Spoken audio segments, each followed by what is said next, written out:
Lindo volver a estar juntos, mis hermanos. Lindo tener palabra de Dios. Tener la seguridad de que Dios nos va a hablar. Él lo ha prometido y Él ha enviado su palabra. Dicen las Escrituras, Él envió su palabra. Aleluya, gloria a Dios. En esta noche recibimos esa palabra en nuestros corazones. Padre, mi oración a ti es que yo hable la palabra como debo hablarla. Que tu palabra corra y sea glorificada. Que Cristo sea exaltado. Padre, ábrenos las Escrituras. Que nuestro entendimiento sea iluminado en esta noche. Que nuestros corazones ardan, Señor. Y que tengamos un ferviente amor por ti, por las Sagradas Escrituras, pero también por nuestros hermanos y por toda una humanidad doliente, sufriente, que necesita escuchar las buenas nuevas del Señor Jesucristo. Aleluya, gloria a Dios. Hemos venido para prepararnos, Señor. Hemos venido para exponernos a tu palabra, oh Dios. Espíritu Santo, háblanos. Paloma mía que estás en los agujeros de la peña, haznos oír tu voz en esta hora. Gracias, Señor, gracias. Bendito sea el nombre del Señor Jesucristo. Mis hermanos, nuevamente estamos juntos. Queremos agradecer a Dios por este tiempo. Y hay una invitación en esta noche de ver una iglesia donde el poder del Espíritu Santo estaba obrando, donde Dios se estaba moviendo. ¿Cómo podemos saber, mis hermanos, si en las iglesias y en las congregaciones donde estamos hay un genuino mover de Dios o simplemente hay un activismo, hay un reunionismo? O lo que es peor aún, hay una costumbre de venir reunión tras reunión y seguir lo mismo. Y seguir orando por un avivamiento que a veces se nos hace esquivo. Pero mis hermanos, ustedes saben que estamos llegando al tiempo de la desesperación. Yo creo, mis hermanos, que Dios va a obrar. Porque está trayendo desesperación a nuestros corazones. Donde ya nada nos va a satisfacer excepto la sola presencia de Dios, la sola presencia del Espíritu Santo en nuestras vidas. Y en esta noche, mis hermanos, decía, vamos a ir a la primera carta del apóstol Pablo a los cristianos o a la iglesia que está en Tesalónica. Tesalónica, una ciudad que hoy en día se llama Salónica y está allí al norte de Grecia, en lo que es Macedonia, un poquito más arriba de Filipos. Y mis hermanos, una iglesia que si vemos allí en el capítulo 17, me gustaría que vayamos juntos, capítulo 17 del libro de los Hechos, para ver un poco, como dicen en inglés, el background, el trasfondo histórico, los antecedentes y aún la situación geográfica, ¿no es cierto?, de esta carta. Esta carta fue escrita por el apóstol Pablo en respuesta a un informe que le enviara a Timoteo, porque vamos a leer en esta noche las circunstancias en que se inició esta obra allí en Tesalónica y por qué tuvo que enviar Pablo a Timoteo para que le trajera un informe. Y dice la palabra allí en Hechos capítulo 17, en mi Biblia dice el alboroto en Tesalónica. Pasando por Anfípolis y Apolonia, llegaron a Tesalónica, donde había una sinagoga de los judíos.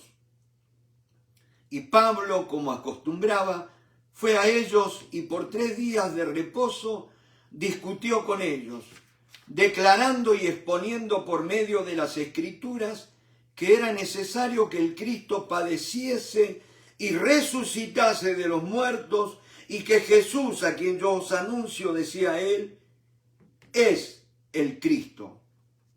Y algunos de ellos creyeron y se juntaron con Pablo y con Silas, y de los griegos piadosos, gran número, y mujeres no pocas.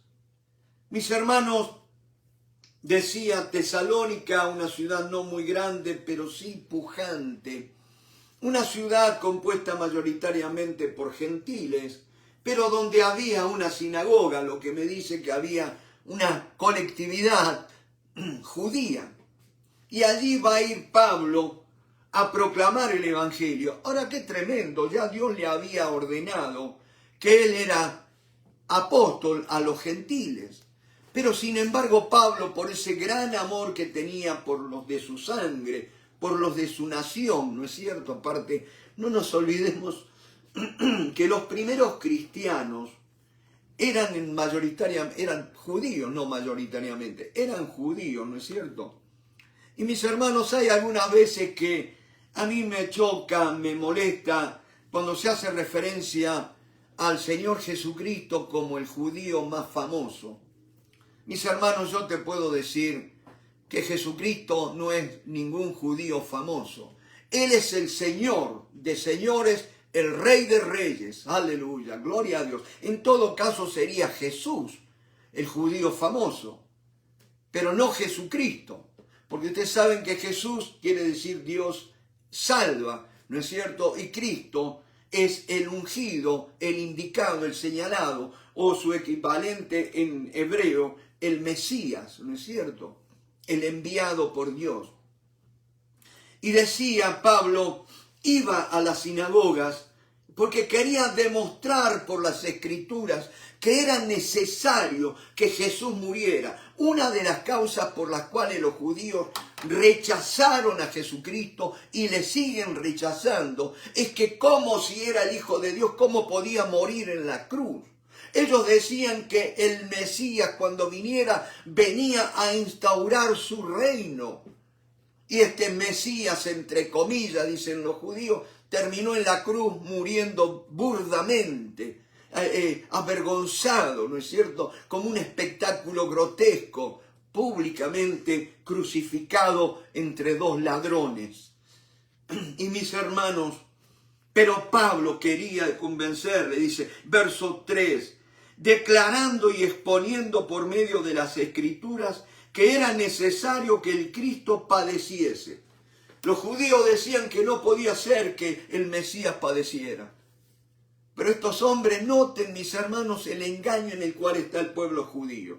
Ellos siguen creyendo que van a ser salvos por guardar la ley, cuando la ley fue dada por Dios como no es para que fuera nuestro ayo, el criado que nos llevara, que nos condujera a Cristo.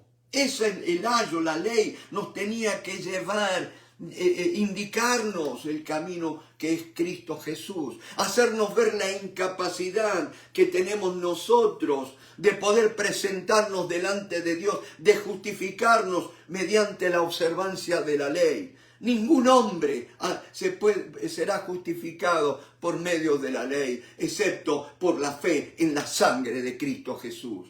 Gloria a Dios. Y entonces dice, retrocedo al verso 2, y Pablo, como acostumbraba, fue a ellos, y por 3 días de reposo discutió con ellos. ¿Cuánto tiempo tuvo Pablo allí en Tesalónica? Lo mínimo 3 semanas, ¿no es cierto? 3 sábados, 3 días de reposo. Después de hacer 3 semanas, 1 mes habrá estado, ¿no es cierto? Y en los 3 sábados, dice, y se fue, y por 3 días de reposo, por 3 sábados, discutió con ellos, declarando y exponiendo. Esta palabra es muy importante, mis hermanos. Hoy por hoy, que a veces nosotros en nuestras iglesias acostumbramos que tomamos un versículo de la Biblia y lo leemos y de ahí elaboramos todo un mensaje.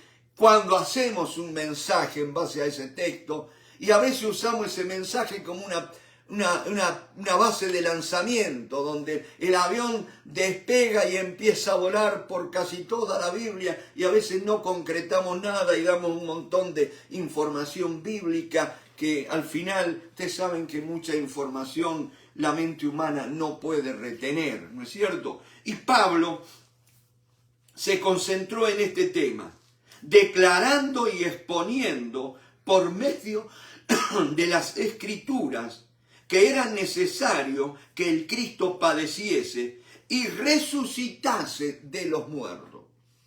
Tenía que morir el Señor Jesucristo, el Mesías tenía que morir. Bueno, decían, Jesús no es el Mesías, murió, no puede ser. Aparte el Mesías es un cargo político, decían los judíos, mientras que este hombre esquivó toda relación con el poder temporal. No quiso saber nada con Roma, menos con las autoridades judías, ¿no es cierto? Porque él vino predicando, mi reino, mi gobierno, mi sistema de gobierno no es de este mundo. ¿Me van siguiendo? Gloria al nombre de Cristo. Él vino anunciando el evangelio del reino de Dios, del evangelio del reino de los cielos, no de los reinos de este mundo. Gloria al nombre del Señor. Y dice, y que Jesús, a quien yo os anuncio, decía, Él es el Cristo, Él es el Mesías. No hay dudas. Ahora noten, mis hermanos, por más difícil, por más dura que sea la resistencia, porque aquellos judíos eran extremadamente cerrados a la verdad de la predicación del Señor Jesucristo. Pero sin embargo, noten, y acá hay un ejemplo para nosotros, no tenemos que cesar de predicar el Evangelio, así nos rechacen, así no quieran oír. ¿Por qué? Porque dice la palabra, y algunos de ellos creyeron y se juntaron con Pablo. Qué lindo, mis hermanos, se juntaron con Pablo. Mis hermanos, cuando creemos, somos añadidos, agregados a la iglesia. No hay tal cosa como creyentes, como cristianos individuales. Cristianos han creído, pero se quedan en casa, ¿no es cierto? No, mi hermano, el Señor te ha sacado, te ha llamado de las tinieblas a su reino de luz admirable, a la comunión con los santos, a la comunidad de los redimidos por la sangre del Cordero. Gloria al Señor.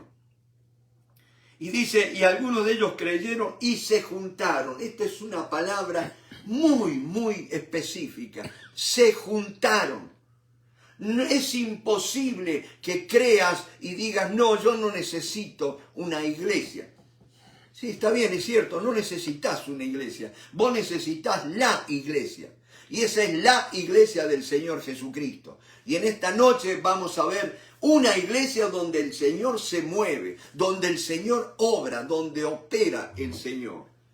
Y dice, y de los griegos piadosos, gran número, y mujeres nobles, no pocas. O sea, mis hermanos, fíjense en que el mensaje del Evangelio no es para unos ignorantes, para unos pobrecitos, ¿no es cierto? El Evangelio es necesario para los ricos, para los aristócratas de Estados Unidos que en este momento creen ser los dueños de la nación. Ellos necesitan el Evangelio del Señor Jesucristo, pero no es el Evangelio donde yo a lo que soy le agrego a Cristo, sino que yo muero a mí mismo para que Cristo viva en mí. Aleluya, gloria a Dios. ¿Se imaginan lo que sería este país donde el presidente empiece a obrar como Jesucristo? Donde los líderes empiecen a obrar como verdaderos discípulos de Cristo. Un discípulo es un aprendiz de Cristo. Alguien que está aprendiendo a ser como Jesucristo, a obrar como Jesucristo. Me van siguiendo, mi hermanos, por eso estas palabras que yo pronuncio van haciendo una clara diferencia entre lo que es la iglesia y lo que es el poder temporal. Es como el aceite y el vinagre, no se pueden mezclar. Porque, mi hermano, el mensaje del Evangelio es un mensaje que traza una línea en la arena. Una línea demarcatoria, una línea definitoria. Así como el Mar Rojo fue la línea que separó la vieja vida de esclavitud en Egipto a la nueva vida de obediencia a Dios. Así como el Jordán fue la línea de división que separó la vieja vida del desierto, de rebeldía, de sequedad espiritual, de hambre, para una vida en abundancia allí en la tierra prometida, en la tierra de las promesas, tierra que fluye leche y miel. Gloria al nombre del Señor Jesucristo. Y algunos de ellos creyeron y se juntaron con Pablo y con Silas, y de los griegos piadosos gran número, y mujeres no pocas. Entonces los judíos que no creían, noten, entonces los judíos que no creían, que dicen, tomaron consigo algunos ociosos, hombres malos, y juntando una turba, alborotaron la ciudad, y asaltando la casa de Jasón, procuraban sacarlos al pueblo. Pero no hallándolos, trajeron a Jasón y a algunos hermanos ante las autoridades de la ciudad, gritando, estos que trastornan el mundo entero también han venido acá, a los cuales Jasón ha recibido, y todo esto contravienen los decretos de César, diciendo que hay otro rey, Jesús. Mis hermanos, si verdaderamente te has convertido al Señor Jesucristo, si realmente eres cristiano, ya no tienes más rey que Jesucristo, ya no hay ningún hombre, por más presidente que se llame como se llame, el único rey en tu vida se llama Jesucristo, aleluya. Jesucristo es el Señor. Y ahí el poder temporal, mi hermano, nunca el poder temporal se va a poder aliar con el poder espiritual. Y si no, fíjense en lo que pasó con Roma, con el emperador Constantino. Tengamos cuidado, mi hermano, iglesia, consérvate pura. No te mezcles, no dejes que el mundo entre en tu vida. Gloria al Dios, límpiate de toda contaminación de espíritu, apartaos, salid de medio de ellos, y yo habitaré entre vosotros y seré vuestro Dios, dice el Señor allí en Hebreos. Gloria al nombre del Señor. Y dice la palabra, estos que trastornan el mundo entero. Mis hermanos, ¿dónde está el poder de la iglesia de Jesucristo hoy? Nos está faltando el poder. A veces a falta de poder vamos buscando el poder temporal para que nos ayude. Buscamos que los gobiernos, las autoridades le den una mano a la iglesia. Cuando la iglesia, llena del Espíritu Santo, trastorna al mundo. Estos que pusieron al mundo patas para arriba han llegado acá, a los cuales Jasón ha recibido, y todos estos contravienen los decretos de César, diciendo que hay otro rey, Jesús. Y alborotaron al pueblo y las autoridades de la ciudad oyendo estas cosas. Aleluya. Pero obtenida fianza de Jasón y de los demás, los soltaron. Siempre la plata está de por medio, ¿no es cierto? Le dieron fianza, lo dejaron libre, pero los hermanos ya después lo van a tener que de noche sacarlo para que se vaya de allí, ¿no es cierto? Y tuvo que salir huyendo Pablo, no porque fuera cobarde, sino porque era la voluntad de Dios que ya fuera y siguiera predicando el Evangelio en otros lugares. Pero claro, pasa el tiempo y Pablo tenía un corazón de padre, no un corazón pastoral, sino un corazón paternal, ¿no es cierto? Quería saber cómo estaba, cómo había seguido esta iglesia, aquellos hermanos que se habían convertido al Señor. Y luego que Timoteo, que es el que va a enviar Pablo para que les traiga un informe, vieran cómo estaban los hermanos allí en la iglesia de Tesalónica, les lleva el mensaje, y esto va a reconfortar a Pablo y lo va a animar a escribirles esta carta. Esta primera carta que consta de 5 capítulos. Esta primera carta, que si uno la lee de corrido, respetando los signos ortográficos, lo puede leer en menos de 12 minutos. De corrida, ¿no es cierto? Gloria al nombre del Señor. Y es muy importante, mis hermanos, yo cada vez estoy más comprometido con la predicación expositiva de la Biblia, no con la exposición temática, aunque a veces es necesaria, pero mis hermanos, mayoritariamente necesitamos la exposición, la predicación, la enseñanza expositiva de la Biblia, que es verso a verso de las Escrituras. Porque eso te lleva, te obliga a ajustarte al texto, a lo que dice la palabra del Señor, y no agregar pensamientos tuyos ni temas del día, ¿no es cierto?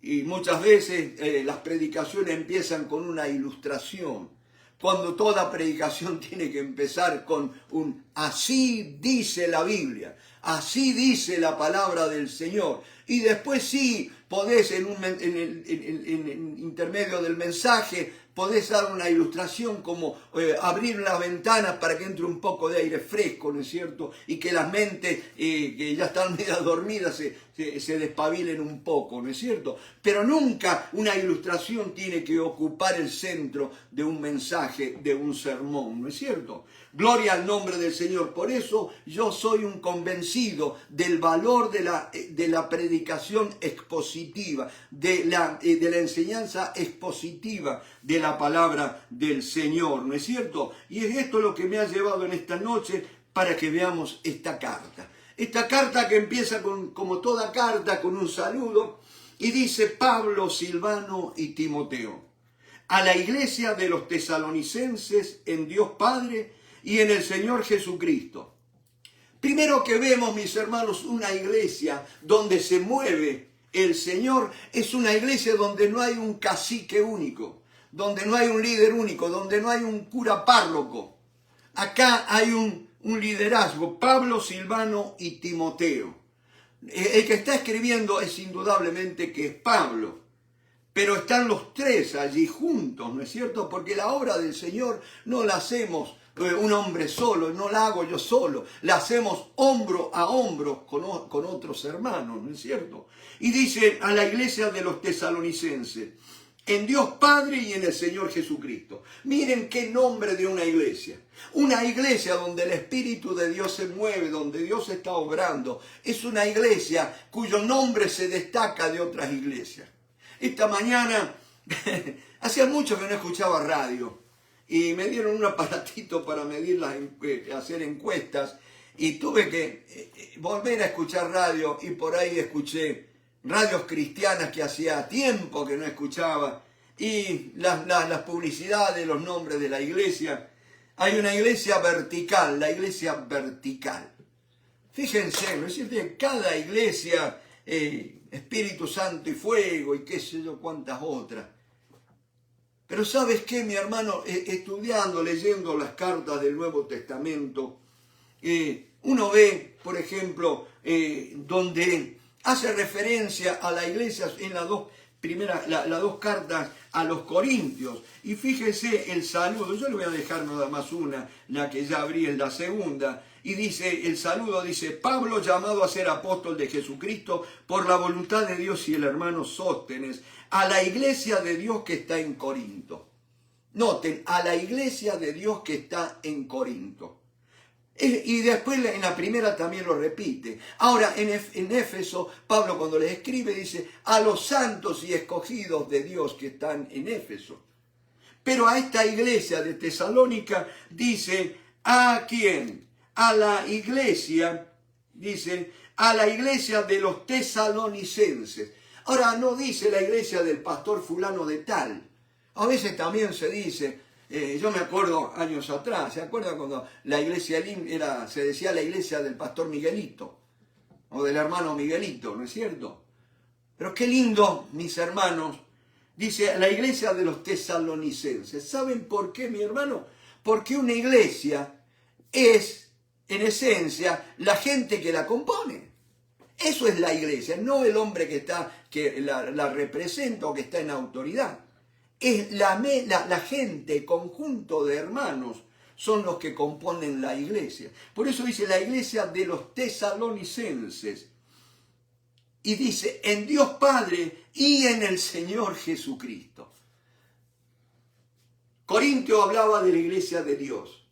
Acá ya me habla de la iglesia de Dios y del Señor Jesucristo. Acá ya me habla de una, no digo bifurcación, una separación, pero sí ya me está hablando de dos personas que están al mismo nivel. Dios el Padre y el Señor Jesucristo.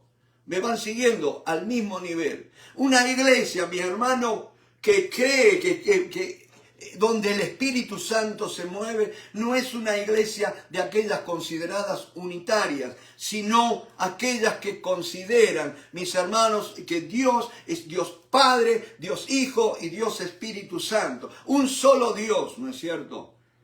Gloria al nombre del Señor. Y dice la palabra: gracia y paz sean a vosotros, de Dios nuestro Padre y del Señor Jesucristo. Ahora, mis hermanos, ese gracia y paz no es un saludo normal, rutinario, acostumbrado.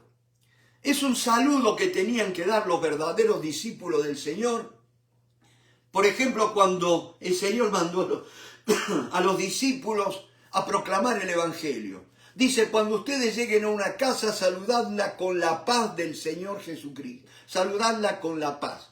Y si hubiera un hijo de paz en esa casa, la paz reposará sobre esa casa. Y si no lo hubiera, la paz se volverá a vosotros. ¿Me van siguiendo? Mis hermanos, Dios nos ha dotado con poder a aquellos que somos discípulos del Señor. Gracia y paz sean a vosotros, de Dios nuestro Padre y del Señor Jesucristo. Gracia y paz. Mis hermanos, para que pueda haber paz en los corazones, muchas veces oramos para que haya paz en los corazones, en las naciones, pero ¿sabes qué, mi hermano? La paz viene a través de la gracia. No puede haber paz sin la gracia. Ahora, gracia es algo que desciende desde lo alto hacia el más bajo. Nunca la gracia puede elevarse del más bajo hacia el más alto, porque no hay otro más alto que nuestro Dios. Y Dios es el dador de toda gracia, más el Dios de toda gracia, dice la palabra. ¿Me van siguiendo? O sea, la única manera de poder recibir la gracia de Dios es humillándome a mí mismo, reconociendo que no soy nada, reconociendo que Él es todo, que Él es mi creador, que Él es mi redentor, que Él es mi dueño, que Él es mi amo. ¿Me van siguiendo? La gracia, y allí sí puedo tener paz, como dice la palabra del Señor. Justificados, pues, por la fe, tenemos paz para con Dios. Y si tenemos paz para con Dios, tenemos paz en nuestros corazones. Mis hermanos, ¿por qué no puede haber paz entre judíos y musulmanes, iraníes y qué sé yo? Porque ninguno de los dos han conocido la gracia del Señor Jesucristo. Ni los judíos ni los musulmanes han experimentado la gracia del Señor Jesucristo. No hay gracia sino a través del Señor Jesucristo. Acuérdense, la gracia del Señor Jesucristo, el amor de Dios y la comunión del Espíritu Santo. Los musulmanes no creen en Jesús, creen en Jesucristo, pero que es un profeta más, inferior a Mahoma. Sí, nació de una virgen, pero no de Dios, ¿no es cierto? O sea que Jesús no es Dios, se lo llaman Isa. Es un profeta más al nivel de Abraham, de Moisés, pero Mahoma está por encima de ellos. Miren, Mahoma, un mortal, que sabemos dónde está la tumba. Pero qué lindo que y ellos reverencian una tumba de un profeta muerto, que el mentiroso dijo que él iba a volver. Y los musulmanes están creyendo que Mahoma vuelve. Pero qué chasco se van a llevar, porque el que vuelve es el Señor Jesucristo. Aleluya. Gloria a Dios. Gracia y paz. Ahora, mis hermanos, fíjense en lo que dice. Quiero ver cómo es una iglesia donde se mueve el Señor, donde está activo el Espíritu Santo. Vemos que era una iglesia activa. Leemos desde el versículo 2. Damos siempre gracias a Dios por todos vosotros, haciendo memoria de vosotros en nuestras oraciones, acordándonos sin cesar delante de Dios y Padre nuestro de la obra de vuestra fe. Primera cosa que vemos es una iglesia activa, una iglesia que está en acción. Dice, vemos qué cosa, la obra de vuestra fe. No dice la obra de ustedes, sino la obra de vuestra fe. Porque acuérdense que la salvación es la fe en Jesucristo. Y cuando nosotros tenemos fe en Jesucristo, Jesucristo empieza a obrar en nosotros y ahí sí Él hace las obras a través de nosotros. ¿Me van siguiendo? No es que yo tengo que andar buscando a ver qué obras buenas puedo hacer para el Señor. No, tengo que buscar al Señor para que Él obre en mi vida y a través de mi vida hacer aquellas obras que Él quiere seguir haciendo. Por eso es que me manda que yo le presente mi cuerpo. Note, no dice presenten vuestras mentes al Señor, no presenten vuestro cerebro, vuestra capacidad intelectual, vuestros cuerpos. ¿Me van siguiendo? Porque la cabeza es Él. Él es el que piensa, Él es el que dirige, Él es el que planea, Él es el que tiene la estrategia. ¿Se acuerdan cuando Pablo y Silas querían ir a predicar por allá, por la Polonia, por Bitinia, y el Espíritu Santo se lo impidió? Claro, Pablo tenía muchos deseos, era un evangelista nato. Quería ir, no podía estar quieto, quería llevar. Dice, estoy pronto a anunciar el Evangelio también a los que están en Roma. Dice, porque no me avergüenzo del Evangelio, porque es poder de Dios para salvación. Noten, mi hermano, que estaba desesperado por comunicar el Evangelio, porque es lo único que puede cambiar las vidas, es lo único que puede arrebatar las almas del infierno donde están yendo. Pero sin embargo el Espíritu Santo lo tiene que frenar, porque le dice, no, Pablo, tenés un corazón grandote, tenés muchas buenas intenciones, pero ¿sabes qué? Yo te llamé, yo le dije a aquellos hermanos allí en la iglesia de Antioquía, apartadme a Bernabé y a Saulo para la obra que yo los he llamado. Apartadme, o sea, el primer apartamiento de un discípulo del Señor es para el Espíritu Santo. Ahora mi vida ya está apartada para el Espíritu Santo. Y es Él el gran estratega. Es Él el que lleva adelante la obra, ¿no es cierto? Gloria al nombre del Señor. Y dice, del trabajo de vuestro amor y de vuestra constancia en la esperanza en nuestro Señor Jesucristo.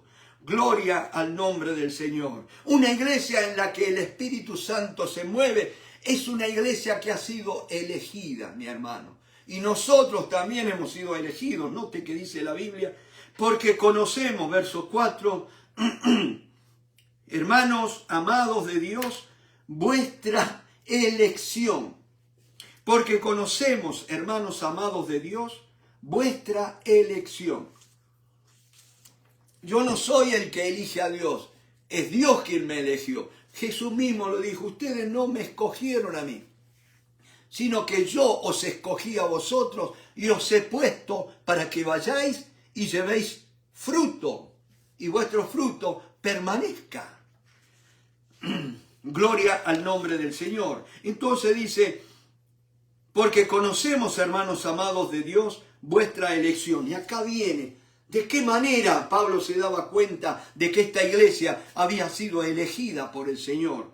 Noten, pues nuestro evangelio no llegó a vosotros en palabras solamente, sino también en poder, en el Espíritu Santo y en plena certidumbre, como bien sabéis cuáles fuimos entre vosotros por amor de vosotros. Cuando ellos fueron a predicar, se dieron cuenta que estaban ante una iglesia, ante un grupo de personas que habían sido elegidos por Dios para creer, porque notaron cómo el Espíritu Santo fluía a través de sus vidas. Tenían la unción que estaba allí obrando mientras ellos predicaban.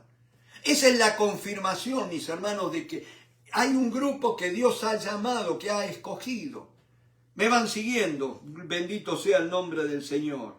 Y dice, ¿y cómo fuimos entre vosotros por amor de vosotros? Una iglesia escogida, ¿no es cierto? Y dice, y vosotros. Y acá viene el otro, una iglesia que realmente está en la voluntad del Señor, una iglesia donde el Espíritu Santo se mueve. Es una iglesia que dice, y vosotros vinisteis a ser imitadores de nosotros y del Señor, recibiendo la palabra en medio de gran tribulación, con gozo del Espíritu Santo. Gloria al nombre de Cristo. Yo quisiera verte, mi hermano, si vos estás en medio de persecución, que te están afligiendo, que te están dando de palos, y por creer en el Señor, y viene alguien y te predica el Evangelio, y recibís la palabra en presencia de todos, públicamente, ¿no es cierto? Aleluya. Y vosotros vinisteis a ser imitadores de mí. Mi hermano, para poder imitar a alguien, usted por lo menos tiene que hablar igual que la persona a la cual está imitando. Ni hablar de que usted tiene que actuar como actúa la persona a la cual está imitando.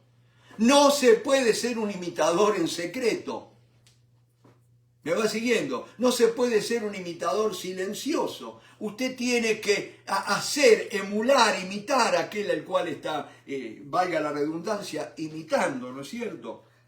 Ahora, me llama mucho la atención esa palabra imitar. Viene de la palabra griega mimetizomai. Mimetizomai, de ahí viene una palabra que ya en castellano casi que no se usa. Mimetizar. ¿Qué es lo que era mimetizar? Mimetizar era pasar algo, un animal o alguna cosa desapercibida. Por ejemplo, un camaleón. Vieron que el camaleón agarra los colores del ambiente donde está, la rama y todo esto, y se mimetiza, se camufla. Eso sería, ¿no es cierto? O sea, en una palabra, que nuestras vidas vengan a ser tan parecidas a la vida de Pablo en este caso, o a la vida del Señor Jesucristo, que la gente tenga que mirar con atención.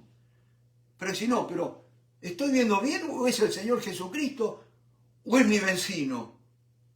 Eso quiere decir, vinisteis a ser imitadores de mí, no una burda imitación, no de aquello que dice, vos decís que sos cristiano, pero mirá lo que hacés, ¿no es cierto? No.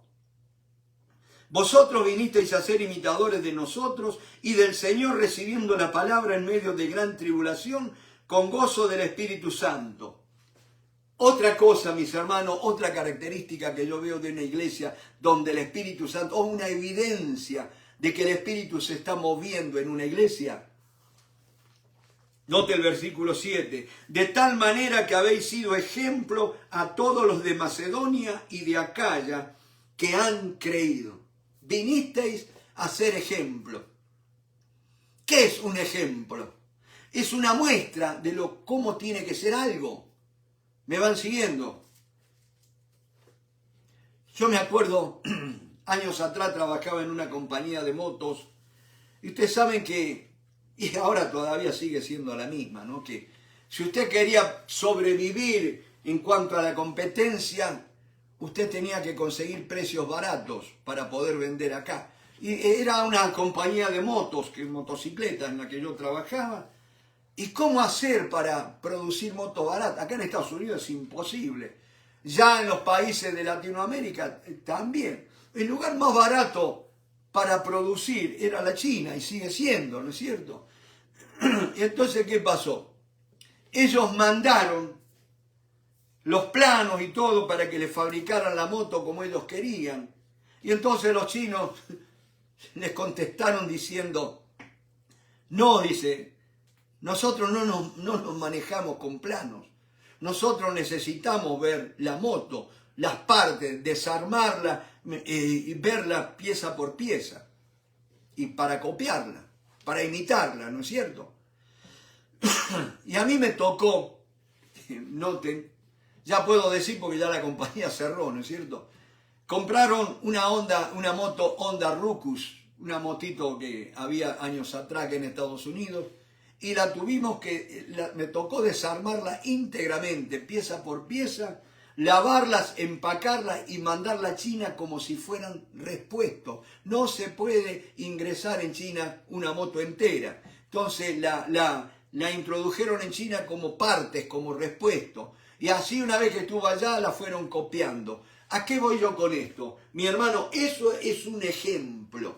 Cada una de las partes en la que fue desarmada la moto era un ejemplo de cómo tenía que ser la moto que esta gente quería. Y así, mis hermanos, la iglesia, nuestra iglesia tiene que ser ejemplo de cómo tiene que ser una verdadera iglesia donde el poder del Espíritu Santo se está moviendo. Vinisteis a ser ejemplo. Gloria a Dios, de tal manera que habéis sido ejemplo a todos los de Macedonia, o sea, a toda la región, de Acaya que han creído. Porque partiendo de vosotros ha sido divulgada la palabra del Señor, no solo en Macedonia y Acaya, sino que también en todo lugar. Vuestra fe en Dios se ha extendido, de modo que nosotros no tenemos necesidad de hablar nada.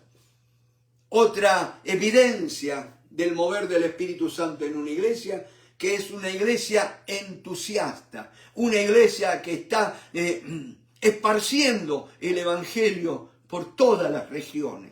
No se queda callada. Es una iglesia no calienta bancos, es una iglesia que está en continuo movimiento. Y entonces dice la palabra, porque ellos mismos cuentan de nosotros la manera en que nos recibisteis y cómo os convertisteis de los ídolos a Dios para servir al Dios vivo y verdadero. Gloria a Dios. Y esperar de los cielos a su Hijo, al cual resucitó de los muertos, a Jesús, quien nos libra de la ira venidera. Mis hermanos, una iglesia movida por el Espíritu Santo, una iglesia donde Dios se mueve. Mis hermanos, no es una iglesia donde estaba abarrotada de gente. Gloria a Dios que la gente venga, pero no es la evidencia mayor de que hay mucha gente en la iglesia. Una iglesia puede estar llena de buenos programas, ¿no es cierto? Muchas veces nos faltan programas para jóvenes, entonces perdemos aquellos matrimonios que tienen chicos adolescentes porque nuestra iglesia no tiene un buen programa para jóvenes. Y entonces, ¿qué pasa? Esa gente se va a otra iglesia donde le ofrecen programas para jóvenes, o para chicos, o para gente mayor, ¿no es cierto? O para solteros y tal. No, mi hermano, la iglesia llena del Espíritu Santo, la evidencia no es que tiene muchos programas, que tiene muchas actividades. Ahora, la iglesia que realmente está moviéndose el Espíritu Santo, ni siquiera es una iglesia que tiene sana doctrina, no es ni siquiera una iglesia que puede estar llena del conocimiento bíblico, estar muy llena de Biblia. ¿Sabes por qué, mi hermano? Te digo, y no me trates de hereje, no me malinterpretes. Hay una iglesia en las cartas del apóstol Juan, allí escribiendo de la revelación de Jesucristo, y es la iglesia de Éfeso. Una iglesia que estaba llena del conocimiento, una iglesia que sabía discernir los falsos apóstoles y todo esto, tenía una doctrina perfecta. Pero ¿sabes qué? Tengo contra ti que has dejado tu primer amor, le dice el Señor. Podemos estar llenos de erudición bíblica, podemos tener una buena doctrina, sana doctrina, ortodoxia bíblica, pero hemos perdido el primer amor. Es una iglesia, la iglesia que pierde el fuego del primer amor. Es una iglesia que se va diluyendo, que va languideciendo, que va muriendo de a poco.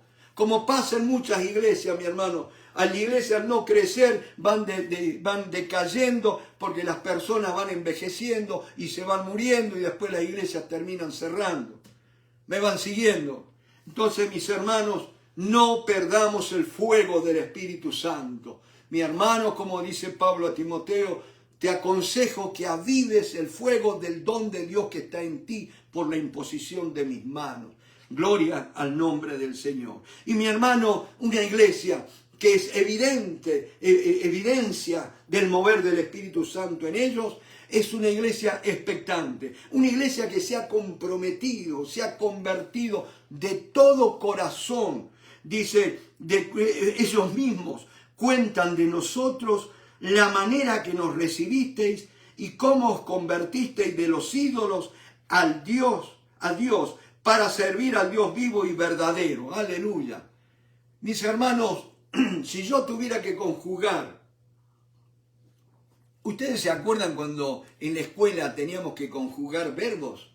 ¡Qué cosa brava!, ¿no es cierto? Yo realmente le escapaba eso. Y y el pluscuamperfecto y qué sé yo cuántas cosas. Pero en esta noche, una iglesia verdadera, una iglesia que es evidencia de que el Espíritu Santo, que está andando en el poder del Espíritu Santo, es una iglesia que uno la puede conjugar en 3 tiempos. Porque hay iglesias, mi hermano, que, y sí, usted puede hablar de ella, del pasado, ¿no es cierto? Gente que vieron un mover del Espíritu Santo en el pasado y se quedaron allá. Vemos otra iglesia en el presente, pero que están encerrados entre 4 paredes, tratando de que no vaya a venir nadie a contaminarle la doctrina, ¿no es cierto? Y no se animan a abrir las puertas y a salir a predicar. Están como aquel siervo que agarró el talento y lo enterró. ¿Me van siguiendo? ¿Cuáles son los 3 tiempos de la iglesia llena del poder del Espíritu Santo? Fíjense, dice, porque ellos mismos cuentan de nosotros la manera en que nos recibisteis y cómo os convertisteis de los ídolos a Dios. ¿Cómo os convertisteis? Pasado. ¿Cuál es el pasado de una iglesia? Que antes yo era un pecador, que antes yo era un inmundo, que antes era un ladrón, un mentiroso, un resentido. No sigo hablando porque si no algunos van a decir, uy, sigo siendo igual. No es cierto, pero ya no lo soy. Como dijo Pablo a los Corintios, pero esto erais vosotros, pero ya no lo soy. O sea, una iglesia, ¿cuál es el pasado de la iglesia? Que nos convertimos un día al Señor Jesucristo. Ahora, ¿cuál es el presente de la iglesia? Fíjense que dice, para servir al Dios vivo y verdadero. ¿Cuál es el presente de la iglesia? El presente de la iglesia que donde el Espíritu Santo se mueve es una iglesia que en el presente está sirviendo al Señor. Aleluya, que el Señor nos mueva. A veces estamos esperando que el fuego venga de arriba, ¿no es cierto? Y que no nos pase como la iglesia primitiva. ¿Se acuerdan el día de Pentecostés? La iglesia estaban reunidas orando y vino el fuego del Espíritu Santo y se posaron sobre ellos lenguas repartidas como de fuego. ¿Se acuerdan? El fuego vino sobre ellos. Pero ¿saben qué? Tenían el fuego, pero se quedaron en Jerusalén. Entonces Dios les tuvo que prender fuego, pasarles el fuego no de arriba sino abajo, prenderles fuego abajo para que tuvieran que salir, ir a predicar. Y ese fue el fuego de la persecución, mi hermano. Por eso no tengas miedo a la persecución. Gloria al nombre del Señor. Algunas veces yo hablo con judíos y por ahí los judíos me hablan de las 5 doctrinas fundamentales del judío, ¿no es cierto? Del judaísmo. Y una de ellas es que hay un solo Dios, dicen ellos, ¿no es cierto? Pero un solo Dios que es absoluto, total y que no deja ningún espacio para nada más. Él ocupa todo. Por eso dice, Dios es único, Adonai, Elohim, no sé, Jehová, Yahweh, es único, ¿no es cierto? Y entonces, pero los judíos dicen, pero ni siquiera creemos ni en una Trinidad, ni que Dios tiene un hijo, ni nada, pero tampoco creemos en un diablo, dice. Los judíos no creen en Satanás, ¿no es cierto? Y entonces mis hermanos dicen, ¿por qué? Porque todo lo bueno y lo malo viene de Jehová. Si Dios tuviera que depender de otro ser para que haga algo, ya no sería Dios, dice. Fíjense, ojo, tiene algo de lógica. Mis hermanos, a veces nosotros queremos defender a Dios y todavía no lo conocemos. Dejemos que Dios nos impresione a nosotros y no pretendamos impresionar a Dios con nuestro conocimiento de Él. ¿Qué puedo yo decirle a Dios que Él no sepa? ¿Qué puedo decirle de la persona del Espíritu Santo si Él lo sabe? Él es el Dios que revela todas las cosas. Me van siguiendo, simplemente yo tengo que postrarme delante de Él y decirle, Señor, soy polvo. Polvo soy, Señor. Tómame en mis manos y vuélveme a moldear como moldeaste a aquel primer hombre. ¿No es cierto? Convertisteis de los ídolos a Dios. Pasado. Servir a Dios, al Dios vivo y verdadero, presente. No imágenes, no ideas que me parecen de lo que es Dios. ¿No es cierto? A veces tenemos la imagen de un Dios guerrero, de un Dios vengativo, de un Dios rencoroso.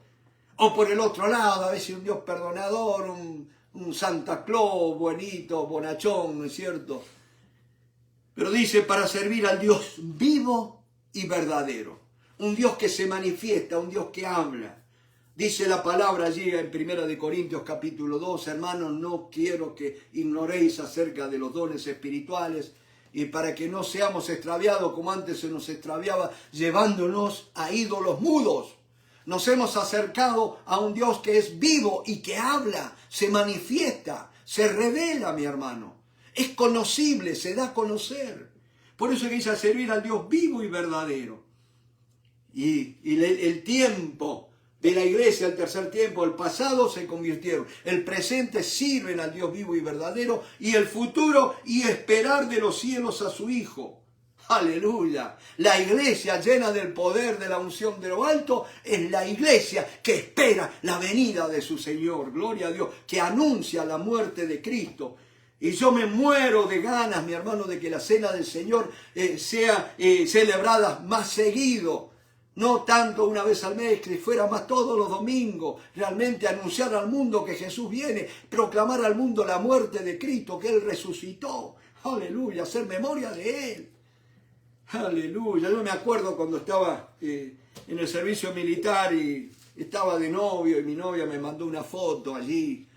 Y yo no la sacaba la foto para acordarme de ella una vez al mes. ¿No es cierto?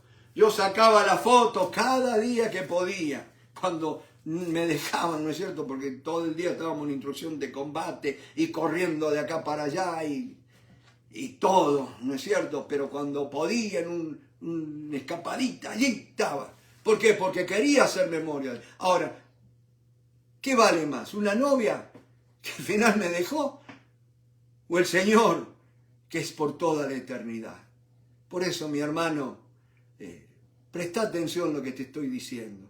Qué lindo sería conmemorar, hacer memoria del Señor más seguido. Cada vez que lo hacéis en memoria de mí. Cada vez que lo hacéis, mi muerte anunciáis al mundo hasta que yo venga. Oh, bendito sea el nombre del Señor. Esperar de los cielos a su Hijo, al cual resucitó de los muertos, a Jesús, quien nos libra de la ira venidera. Mi hermano, otro de los propósitos por el cual fue escrita esta carta, y es porque Pablo quiso corregir algunas desviaciones, algunas malas interpretaciones que se estaban haciendo en cuanto a la venida del Señor.